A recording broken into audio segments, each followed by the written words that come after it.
ശിവാനി ശിവാനി ശിവാനി ശിവാനി അമ്മയ്ക്ക് എവിടെ പോയി ആന്റി? നീ ഇതെവിടെ പോയിരിക്കായിരുന്നു ഇത്രയും നേരം? ഒരു അത്യാവശ്യ കാര്യം ഉണ്ടായിരുന്നു, അതിനുവേണ്ടി പോയിരിക്കുവായിരുന്നു. എത്തിയോ? ഒന്നും പറയാതെ ഇത് എങ്ങോട്ട് പോയതാ പ്രണവ്? നിനക്ക് ഒരു സർപ്രൈസ് തരാനായിട്ട് തോന്നിയിരുന്നു, അത് വാങ്ങിക്കാനായിട്ട് പോയതാ. സർപ്രൈസോ? എന്ത് സർപ്രൈസ്? ആ സർപ്രൈസ് ദേ ഇതിനകത്തുണ്ട്. എന്താണെന്നൊന്ന് ഗസ് ചെയ്ത് പറയാമോ? ഒന്ന് ഗസ് ചെയ്ത് നോക്ക്. മൊബൈൽ ഫോൺ ആണോ? മറ്റേ ഫോൾഡിംഗ് ഫോൺ? പിന്നെ എന്താണെന്ന് എനിക്കറിയില്ല. സർപ്രൈസ് ആണെങ്കിൽ അത് അവളുടെ കയ്യിലോട്ട് കൊടുക്കും മോനെ, അവള് നോക്കട്ടെ.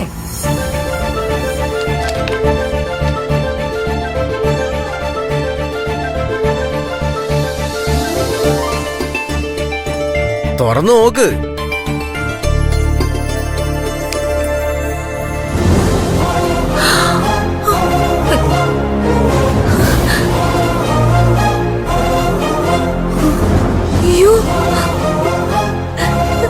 അമ്മേ, ഇത് നോക്കേ.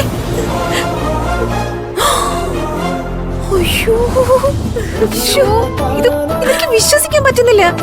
ഞാൻ ഇതുപോലത്തെ ഒരു നെക്ലേസ് പ്രണവിനെ കാണിച്ചെന്നല്ലേ ഉണ്ടായിരുന്നുള്ളൂ. ഈ സെയിം സാധനം എങ്ങനെ ഒപ്പിച്ചു? നിനക്ക് ഇതുപോലൊരു നെക്ലസ് വേണോന്ന് ഫോട്ടോ കാണിച്ച് പറഞ്ഞപ്പോ തന്നെ ഞാൻ തീരുമാനിച്ചതാ, എങ്ങനെയെങ്കിലും ഇതൊന്ന് തപ്പിപ്പിടിച്ച് എടുക്കണോ.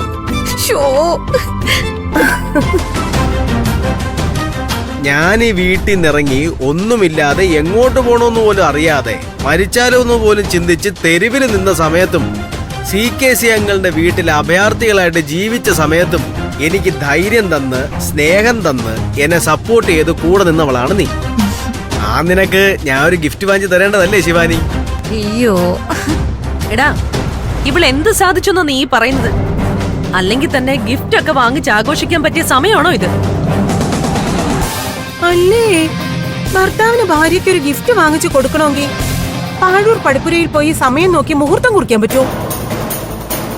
പ്രണവ് എനിക്കൊരു നെക്ലേസ് വാങ്ങി തന്നതിൽ ആന്റിക്ക് എന്താ കുഴപ്പം? നെക്ലസ് വാങ്ങി തന്നതിൽ എനിക്കൊരു കുഴപ്പമില്ല. പക്ഷെ അതിന് പറ്റിയ അവസരമല്ല ഇതെന്ന് ഇവനെ ബോധ്യപ്പെടുത്താനുള്ള ബാധ്യത എനിക്കുണ്ട്. എടാ, നീയൊന്ന് ആലോചിച്ച് നോക്ക് പ്രണവേ. ബിസിനസ്സും സ്വത്തുക്കളും എല്ലാം സ്വന്തം പേരിലായി എന്നല്ലാതെ ആ ഓഫീസിലേക്ക് നീ ഒന്ന് തിരിഞ്ഞു നോക്കിയിട്ടുണ്ടോ? ഉണ്ടോ? ഒരു ഭാരിച്ച ഉത്തരവാദിത്വമാണ് നിന്റെ തലയിലേക്ക് വന്നിരിക്കുന്നത്. അതിനെ ഇങ്ങനെ കളിച്ചു നടന്ന് പാഴാക്കി കളയാൻ നോക്കല്ലേ പ്രണവേ. ആദ്യം നീ ഓഫീസിൽ പോണം. അവിടെ ചെന്ന് ഒന്നേന്ന് കാര്യങ്ങൾ തുടങ്ങണം. അത് കഴിഞ്ഞ് സ്വന്തം അധ്വാനത്തില് നേട്ടങ്ങൾ കൊയ്യണം. അതിന്റെ ലാഭം എടുത്ത് വേണം ഭാര്യയ്ക്ക് സർപ്രൈസും സമ്മാനവും ഒക്കെ വാങ്ങിക്കൊടുക്കാൻ. എന്റെ പൊന്ന ആന്റി, അതൊക്കെ ശരിയാവും. നാളെ മുതൽ ഞാൻ ഓഫീസിൽ പോയി തുടങ്ങുമല്ലോ. ഇതിപ്പോ എന്റെ വക ചെറിയൊരു സമ്മാനം. ശിവാനി എനിക്ക് വേണ്ടി അത്രയും കഷ്ടപ്പെട്ടതല്ലേ. നിന്നെ ഇവിടേക്ക് തിരിച്ചു കൊണ്ടുവരാൻ അധ്വാനിച്ചതിന്റെ പേരിലാണ് ഇവൾക്ക് നീ നെക്ലസ് വാങ്ങി കൊടുക്കുന്നതെങ്കിൽ ഇതുപോലെ വിലപ്പെട്ട സമ്മാനങ്ങള് ഇനിയും വാങ്ങേണ്ടി വരും. നിനക്ക് വേണ്ടി ജയിലിൽ പോയി കിടക്കേണ്ടി വന്ന് CKC സന്തോഷിപ്പിക്കണ്ടേ?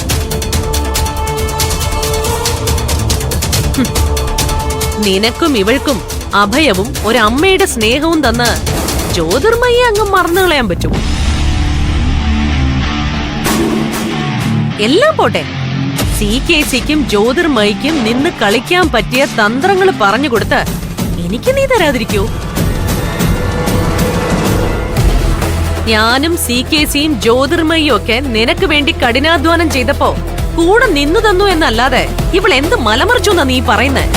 എന്റെ ആന്റി പ്ലീസ്, ഇതിന്റെ പേരിൽ ഒരു പ്രശ്നം ഉണ്ടാക്കരുത്. ഇതെന്റെ ചെറിയൊരു സന്തോഷമാണ്.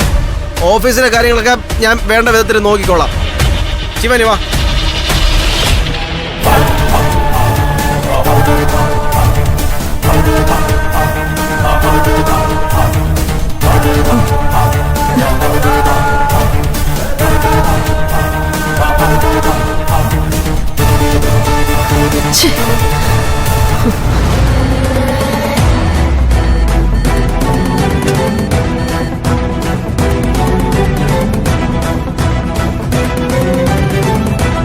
അമ്മയ്ക്കിപ്പോ എങ്ങനെയുണ്ട്?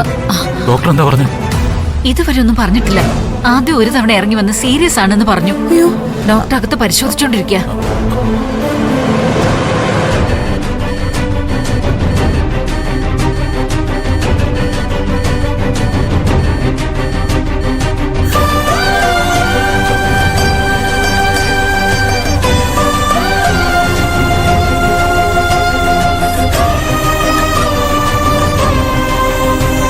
ടെൻഷനാവാതിരിക്കെ, അമ്മയ്ക്ക് കുഴപ്പമൊന്നും കാണില്ല. ദേ, ആദ്യം സീരിയസ് ആണെന്നൊക്കെ പറഞ്ഞാലും കുറച്ച് കഴിയുമ്പോൾ ഡോക്ടർ ഇറങ്ങി വന്ന് ആണ് സേഫ് ആണെന്ന് പറയും ഗൗതം. ഒന്നിന് പുറകെ ഒന്നായിട്ട് പ്രശ്നങ്ങൾ വന്ന് കയറിക്കൊണ്ടിരിക്കുകയാണല്ലോ. എന്താ അമ്മ ഉണ്ടായത്? നിങ്ങൾ രാവിലെ അമ്പലത്തിൽ പോയിരിക്കല്ലായിരുന്നോ? അമ്പലത്തിൽ വെച്ചൊന്നും അല്ല നെഞ്ചുവേദന വന്നത്. ഞങ്ങള് പാറുവിന്റെ മാലയും പണയം വെച്ച് തിരികെ വരുന്ന വഴി റോഡിൽ വെച്ചാ വയ്യാതായത്. ആന്റി എന്താ ഇപ്പൊ പറഞ്ഞേ? അമ്മ മാല പണയം വെച്ചെന്നോ? എന്താ അമ്മേ, എന്തിനാ അമ്മ ഇപ്പൊ മാല കൊണ്ടുപോയി പണയം വെച്ചത്? നിങ്ങൾ അറിഞ്ഞ വഴക്ക് പറയുന്നു കുറെ പറഞ്ഞു നോക്കിയതാ ഞാൻ. അല്ലെങ്കിൽ എന്റെ ഈ മാല പണയം വെച്ചോളാനും പറഞ്ഞു. പക്ഷെ കേട്ടില്ല അവള്.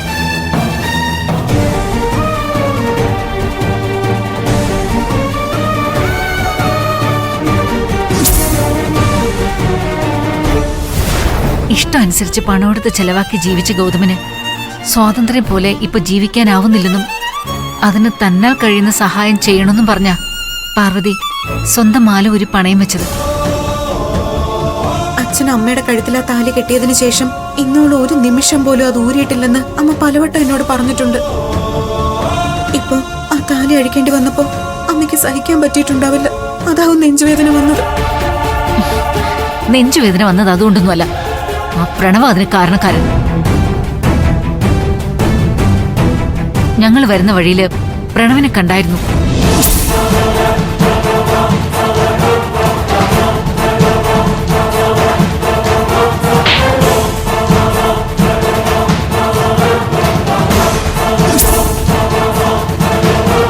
ഞങ്ങളെ രണ്ടുപേരെയും ടോർച്ചർ ചെയ്ത് പോരാഞ്ഞിട്ടാണോ അവനിപ്പോ എന്റെ അമ്മയുടെ നേരെ തിരിഞ്ഞിരിക്കുന്നത്? അവനിപ്പോ ഭ്രാന്ത് പിടിച്ചെന്നാ എനിക്ക് തോന്നുന്നത്. ഡോക്ടർ, അകത്തുള്ള പാർവതി എന്റെ അമ്മ. അമ്മയ്ക്കിപ്പോ എങ്ങനെയുണ്ട്? അതൊരു മൈനർ ഹാർട്ട് അറ്റാക്ക് ആയിരുന്നു.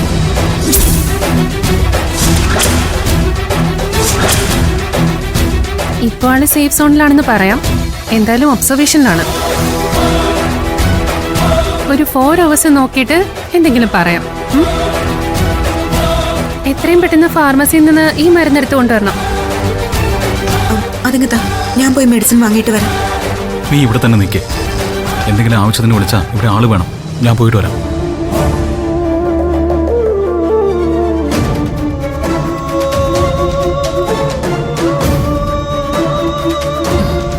പാറുവിനൊരു വയ്യായിക വന്നപ്പോ ഗൗതം എത്രത്തോളം സങ്കടപ്പെടുന്നു നീ കണ്ടോ നിധി? ഇപ്പൊ തോന്നുക ആ അമ്മയുടെ മകന്റെ ഇടയിലേക്ക് ഞാൻ വരാൻ പാടില്ലായിരുന്നു.